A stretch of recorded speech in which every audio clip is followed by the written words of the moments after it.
On September 28 last year, 160 people on board Batik Air 6231 survived the devastating earthquake that struck Palu Airport seconds after the plane took off.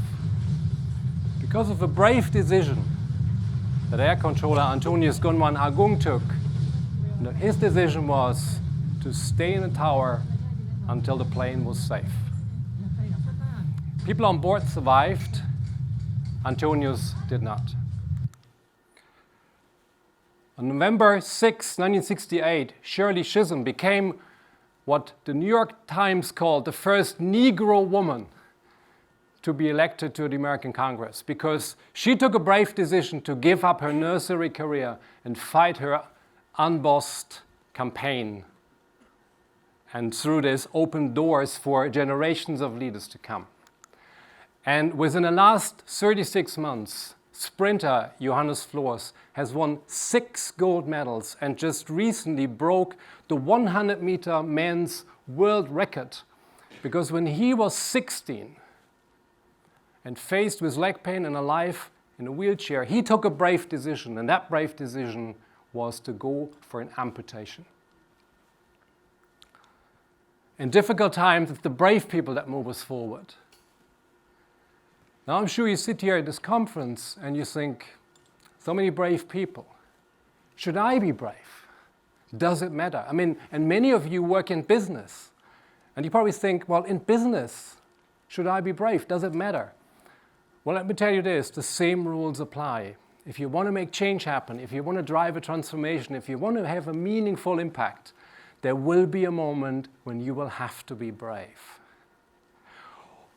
What's the biggest threat to the survival of companies, of organizations? What is it? Is it millennials changing consumer needs? No. Is it technology? No. Is it the trade wars? No, it's not. It's the silo. Here's a mind-blowing paradox. What's the one thing companies have to get right to survive? What's the one thing they have to get right to survive? Companies have to find profitable customers. It's pretty simple.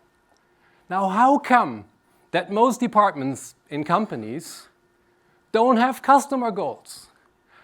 And that instead of hiring people who love customers and who work with customers and who really do the great things for customers, often the fastest growing departments in firms are legal and compliance and procurement and CSR and all these things. People that all get their bonus even if the customers stop coming. And why do we have this paradox that the market is going faster and companies are going slower? Companies don't fail when the legal department is too small. Companies don't fail when the controlling team is out fishing.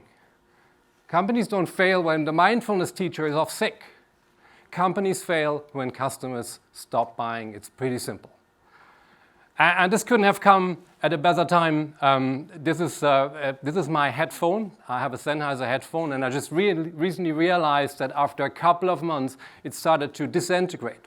So I took to the service team of Sennheiser at Twitter and told them about the problem, and that's what they told me. I should contact another department, which is their service department. Now, what on earth do they believe would convince me to click on that link, go on that other website, fill this form, tell the entire story again, and upload another picture, instead of doing the obvious, which is ignore them next time I'm going to buy a device. I don't care about Sennheiser's department. I don't care who runs their 4P. I want 4Me. And here's the thing, if your firm is stuck in complexity, if your firm is losing it with customers, I mean, you have a choice you could make. You can wait for your CEO to fix it, you can play by the rules, you can wait for all the other departments to come in, or you could take brave action. You could get in there and do the right thing for customers and fight the system. Customer leaders need to be brave. Okay, this is a time and age when everybody talks about bravery. There are bravery conferences, there's a bravery browser, There's a Brave browser. There's Brave beer. The question is, for you in businesses, in companies, in agencies, wherever you work, does bravery really matter for your success? Does it matter for business success, or is it just a great show? Well, brace yourself. Today, we are revealing the results from the largest ever study on brave customer leadership. Over the last 18 months, we have conducted indeed a massive study, and this is a big, big thank you to 1,281 leaders from over 60 countries, and a big thank you to the Marketing Society team led by Gemma, led by Fran, and a couple of other people. Of course, a big thank you to Sil Saller, who's really helped us make this happen as well. And a big thank you to the team of Kantar, led by Phil Sutcliffe and his team, who actually allowed me to do this massive study. We wanted to know what really, really, really is important for success. Is it personality? Is it skills and your knowledge? Is it brave leadership? Is it the company, or is it other things? So what do you think? Well, here are the results. Brave leadership could explain 44% of the business success we have observed in the people that took part in the study. 44%. That is big. The best people in the study, the most successful ones, they just didn't do great marketing or great HR or great finance or great sales. They were really, really brave in the actions they took. And you can take a lot of brave actions. You could stand up things you believe. You could stand up for things you believe in, things that you believe are important. You could have the strength to face issues and see them through. And you could also be fast. You could dare to go first. At this point, I would say I forgot to mention Sarah from the Marketing Society, who was also a great help for this study. The name just fell off my head, but it came back. So those are the three things that really matter. Now that's already quite a mind-blowing result. I mean, we are very proud to prove finally brave works, but here is the thing. This wasn't half of it, because here now comes the result that really made us sit up, that we did not expect. Do you always have to be brave? The data of our study did not say, you got to be brave and you'll be successful. It didn't say that. What it did say is, however, if you're not brave, you have a problem. If you are someone who discourages risk-taking, who is always compromising, focus on what works, always fitting in, if you're keeping issues to yourself all the time, if you're always sympathetic and warm, if you only focus on what you're best at, if you only prefer the familiar, or if you're just thinking a lot before you do anything, you will have significantly less business success. That is proven. Or in other words, when it comes to business, being cautious is risky. And we can prove it. When's your moment? And that's what Fran Cassidy said when she saw the data. And she was right.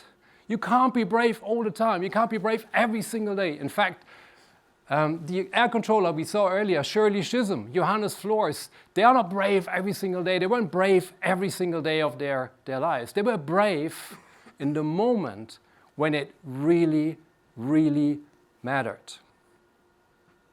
Now, in this room, we have some of the brightest minds of our industry. Some of the brightest people. The people can make a real big difference. The question is, when's your moment?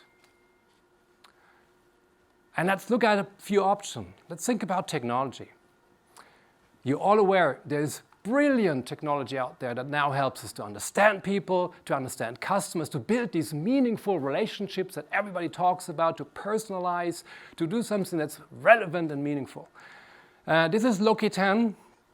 It's one of the world's most successful retailers. They are opening new stores, they're adding new brands, they're growing profitably. in a market where other people are just closing the doors. And their moment was a couple of years ago when they decided to become a marketing technology powerhouse. They use almost everything that's out there. Behavioral customer data, artificial intelligence, machine learning, very sophisticated email marketing. If you go into a store or if you go on a website and they know you are the person who wants that anti-aging lavender cream, and they'll sell it to you. In fact, they even put their chairman in an iPad in their annual report. That's what brave leaders do. The point is, when you want to get technology right in a firm, you're not just fighting legacy systems, you're also fighting legacy thinking. And that is truly hard to do. So technology, could this be your moment to be brave? Meaningful brand difference. This is BrewDog. Everybody knows BrewDog. If you're a hipster, this is your beer. Right? Now they've managed to do something that's outright remarkable in a shrinking category. They've built one of the biggest consumer successes that I've observed in the last couple of years. And they haven't just done a new beer. They've created a cult-like following by the way they brew it, the way it tastes, the way the packaging looks like, the way the advertising looks like, the way they do crowdsourced funding for their campaigns. For the people who love BrewDog, BrewDog isn't just different, it's meaningful. Now, we love building meaningful things, but here is the thing. Every year, Kantar publishes a report. It's called Brand Z. And what they're doing is they're valuing brands. They're looking at the value of brands. And BrewDog has already made it into the top 100 of the most valuable brands in the UK. And in fact, they're edging towards the top 50. That is what meaningful differentiation can do. The question is, could this be your moment? Let's take effectiveness. Great new report just out from the Financial Times and the IPA. You should definitely read it. It's really, really good. And they looked at media effectiveness. And they looked at what is the evidence that we have for the effectiveness of media. Those are average numbers. That's roughly how this looks like. And then they looked at what executives think is effective. And these are the numbers. Now, most executives know more about astrology than they know about media. So what do? Right? If your boss says, we're not going to do social media, it's voodoo, it's nonsense, we're not going to touch it, right? And you know it's wrong. What do you do when your social media team is excited and shows everybody cost per click numbers, which in an age of click bots is borderline unprofessional? And you know it. What do you do? What do you do when your CEO takes to CNBC and says, we're going to put all the money in social media, and you know that's wrong? By the way, Kasper Rohrstedt otherwise is a really great CEO, and he learned his lesson, right? Others is pulling back, they know it was stupid. So media effectiveness, could this be your moment to be brave? Communication. Everybody knows the iconic direct campaign, direct line campaign. Everybody knows the iconic direct line campaign. The customer insight behind it was really simple. What do customers want when there's a problem? They want their insurance to fix it. So why not use the fixer from Pulp Fiction as a character? Right? Very clear customer insight works. Now we would all agree that Mark Evans and Christy Shivers have been quite brave using a character associated with death in insurance advertising. But that's no news. You know what was really brave? Running this campaign against the explicit advice of their own CEO. That was brave. You know this. Relevant campaigns perform well. But the really great communication campaigns are relevant and off the chart memorable. And that works. The question is, could this be your moment? Could powerful, relevant creativity be your moment? Okay, here's a question. Why do get those great ideas often stuck in firms? Why do they get stuck? Why don't the best ideas always make it to the top? The reason is simple. The reason is fear. I know a lot of people who have great ideas who tell me, you know, this is awesome, we could do this, people love it, but I'm not going to put it forward because my boss will hate it, or because the other departments don't like it, or we tried 10 times and we look stupid. Fear is one of the biggest issues that you have to deal with if you want to be brave. I have an idea for you. Just imagine you enter a room, and as you stand inside, all of a sudden, just above the bed, you discover this spider. This is a Sydney funnel web spider. They are aggressive, and their poison can kill you in about 15 minutes. So what do? Do you get closer and examine it, or do you just carefully go back and run to safety? What would you do? Picture the same situation. Now you realize that in the bed under the spider is a sleeping baby. What would you do now? Get closer and get the baby, or run?